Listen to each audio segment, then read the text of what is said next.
Assalamualaikum warahmatullahi wabarakatuh. Waalaikumsalam warahmatullahi wabarakatuh. Bagaimana semangat hari ini, pagi ini? Masih ada yang ngantuk?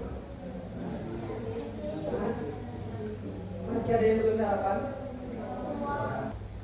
Sebelum memulai pelajaran hari ini, alangkah baiknya kita berdoa sebelum memulai pelajaran. Ayo dipimpin berdoa. Kita dimulai dengan kitab ini dengan kita bersama dengan pembacaan yang berbahaya. Al-Hadiyah Al-Fatihah Al-Fatihah.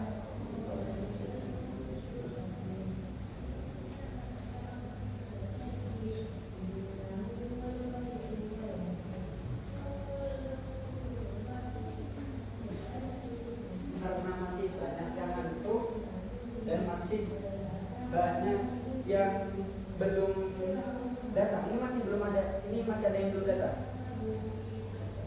Oke, saya absen dulu ya.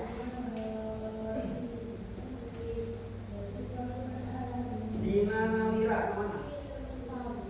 Tidak masuk. Ada kabar? Apa mungkin sakit atau izin? Tidak ada.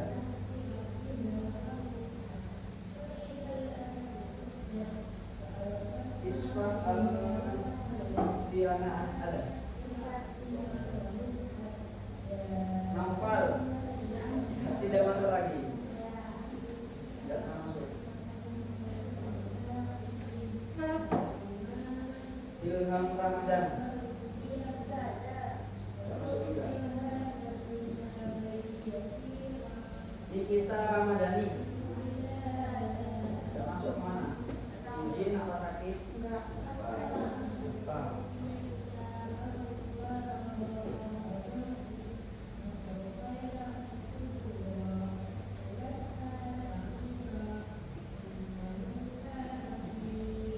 Rafiansah Al-Milk mana? Sakit? Tidak masuk. Hilmi mana? Kemana? Masih belum berangkat. Memang telat ya. Berangkatnya memang telat.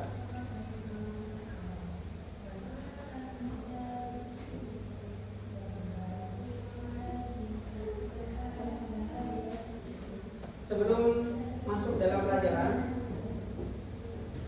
ayo saya minta tolong sampah yang ada di bawah kalian atau di bawah kalian dipilih, kemudian dibuang ke depan. Dipilih, diambil.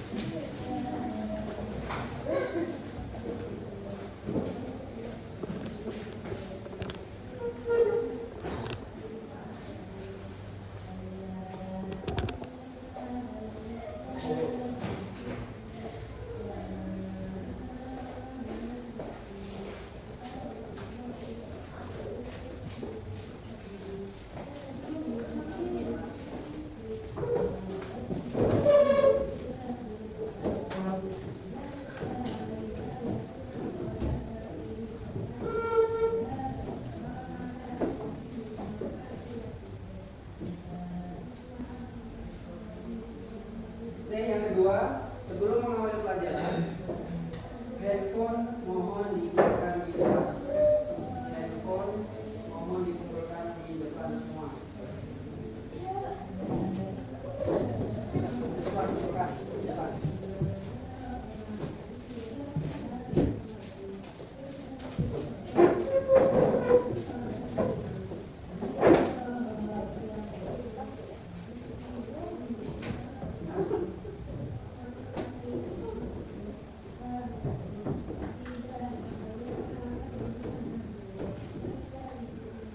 Tujuan pembelajaran kita hari ini yakni kita bisa mengungkap keindahan penggunaan kata atau diksi dalam puisi. Nah, kita kembali lagi pada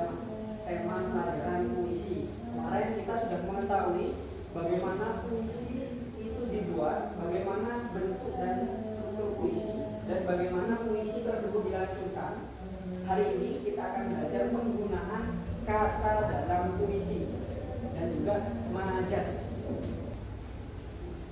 Apa itu diksi? Diksi adalah pilihan kata yang tepat dan cermat oleh penyair untuk menyampaikan makna dan nuansa. Kenapa diksi itu penting?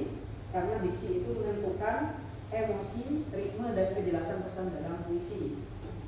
Sekali lagi, diksi. Kalau saya mengatakan tolong ubahkan diksi, ya, diksi itu artinya kata, ya, penggunaan kata. Jadi diksi kalau dalam puisi ini menentukan gambaran emosi dan ritme. Seperti kemarin kita melihat puisi dari seorang laki-laki ya, yang menceritakan, kalau dalam video pertama itu menceritakan tentang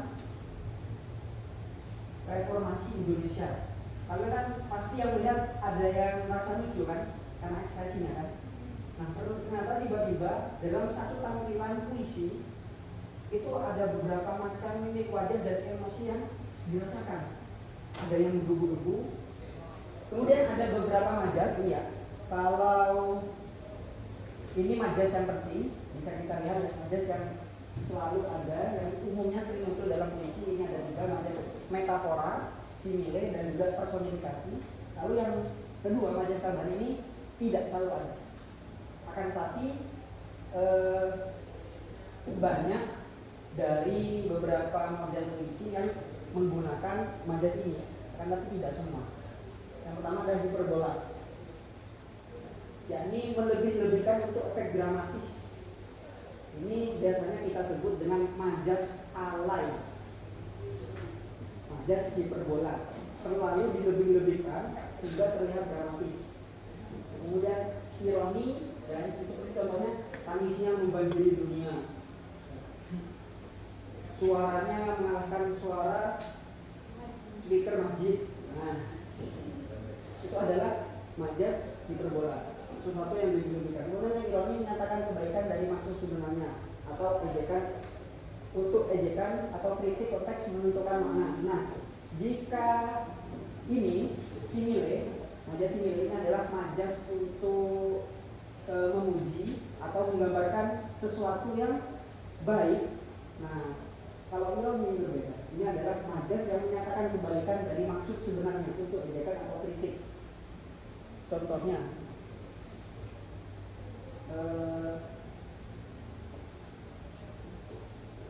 tangan Supri, ya, tangan Supri sangatlah pendek. Akhirnya ia sering masuk dalam kantor polisi. Artinya apa? Supri suka mencuri. Atau bisa kita katakan ya dalam bahasa Madura itu seperti solakan. Kalau solakan tidak, solak. Tahu nggak maksud solak itu gimana? Masa di sini orang Madura nggak tahu kata solak? Rumahnya lah, nah gitu. Hah? Nggak paham artinya solak itu apa? Rumahnya lah gitu. Kamu minta uang 1.000, ternyata dikasih 10.000 tapi dilemparkan. Rumahnya lah. Ya. Masa kalian itu di rumahnya di mana? Tidak pernah dengar?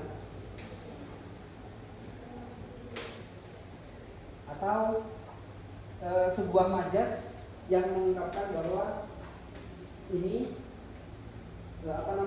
misal Nova saking cantiknya bahkan Clara pun tidak ingin hinggap di tubuh Nova. Nah, itu kan sebenarnya adalah sebuah kata ungkapan ya, cantik, saking cantiknya. Itu sebenarnya kalau kita telah itu adalah sebuah pujian. Akan tapi ketika disandingkan dengan kata selanjutnya, frasa selanjutnya adalah sehingga Lala pun tidak mau atau enggan hinggap di kulitnya. Berarti ya, kata setelah cantik itu menggambarkan sebuah kondisi di mana Nova tersebut, keadaan Nova tersebut. Berarti bisa kita katakan kebalikan dari cantik itu apa? Buruk atau jelek. Saking buruknya bahkan lalat pun tidak mau hinggap. Nah, itu adalah majas buruk. Majas yang digunakan untuk ejekan atau kritik. Lalu yang repetisi ini adalah mengulang-ulang.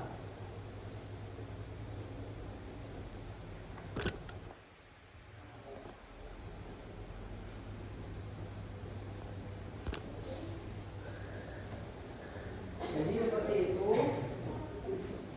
macam-macam dari majas yang sudah kita pelajari hari ini. Ada majas pertama, majas metafora, simile, personifikasi, hiperbola, ironi, dan juga repetisi.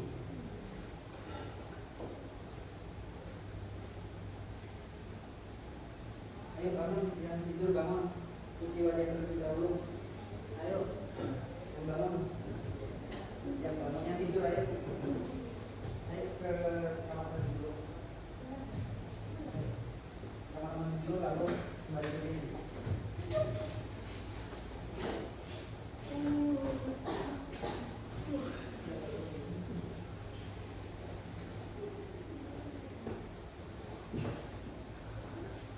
Jadi kesimpulan dan langkah selanjutnya ini ya, kita cara untuk menganalisis diksi dan juga majas dalam teks puisi. Yang pertama adalah baca dengan sabar, fokus pada kunci dan nuansa, ya. Tandai kata yang terasa kuat atau asing.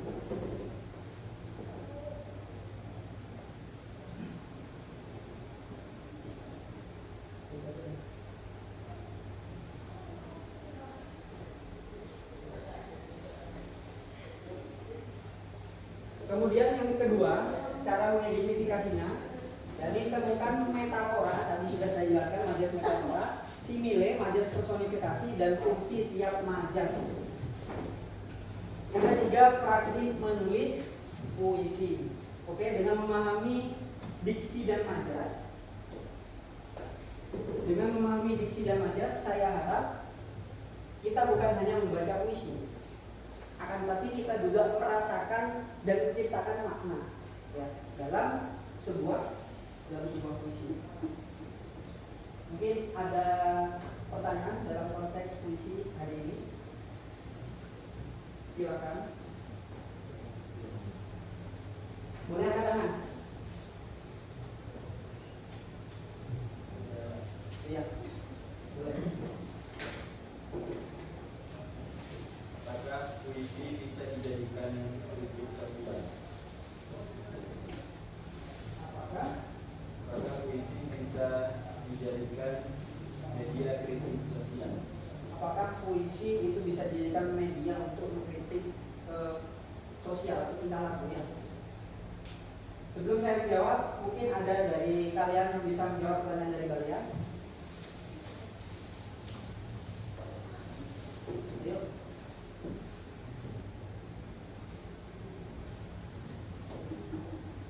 Boleh? Munis? Ya, Boleh. Ayo apa jawabannya?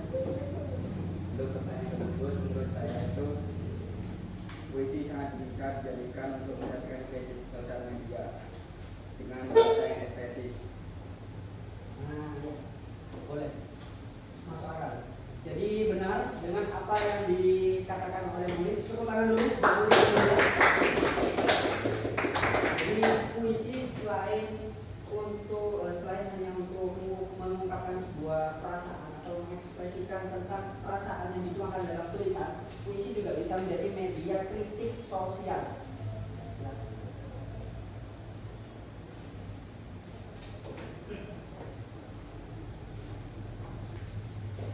Dan puisi juga sangat bisa digunakan dalam kritik sosial ya, untuk menyampaikan kritik dengan bahasa yang estetis. Estetis itu apa? Estetis itu estetik atau indah. Oke. Baik, kita cukupkan saja mata pelajaran bahasa Indonesia hari ini. Semoga dengan beberapa materi yang saya sampaikan, kalian bisa mengetahui diksi dan juga beberapa macam majas dalam sebuah puisi. Jadi bukan hanya membaca saja, kita juga bisa memahami makna dari puisi. Ya, memahami makna dari puisi melalui apa? Pengetahuan kita tentang diksi dan juga majas. Oke. Bisa disiapkan berdoa untuk akhir pelajaran.